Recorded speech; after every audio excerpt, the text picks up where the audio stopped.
Naninindigan ng PNP-CIDG na hindi aksidente umano ang pagkalunod ng Ateneo de Manila University men's basketball players na sina Rene Batarbonia at Divine Nadili.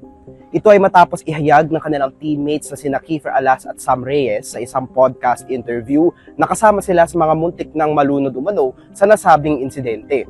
Sa isang press briefing, sabi ni CIDG Director Major General Robert Morico II, kino-corroborate ng mga pahayag ni Alas at Reyes na naganap ang naturing training exercise sa isang lugar mga 700 metro mula sa harap ng isang beach resort sa Dipacolao, Aurora.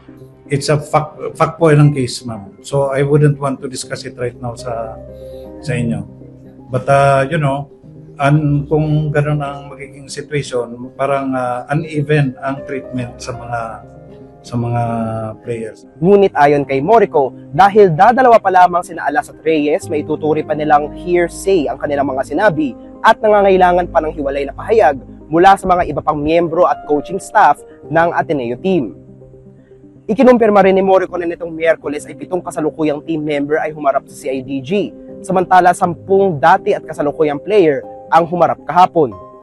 Samantala, matapos hindi sumipot sila dating head coach Tab Baldwin at iba pang opisyales ng Ateneo team nitong Lunes, muling nag-issue ng supina ang CIDG para sa mga ito at inaasahan sila sa darating na Huwebes o Biyernes.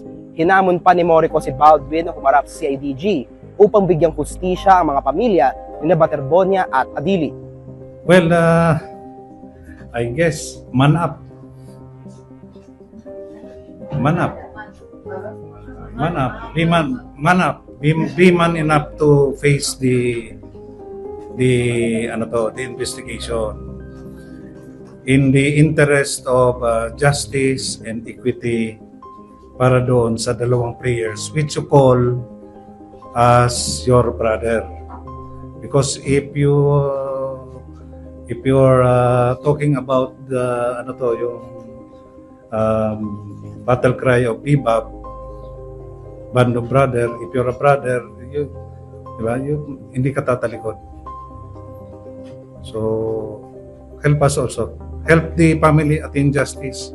Manatiling updated tungkol sa umaarangkadang investigasyon, ayan na muna ang latest mula dito sa Camp Crame. Ako si Jason Sigales, nag-uulat para sa Inquirer.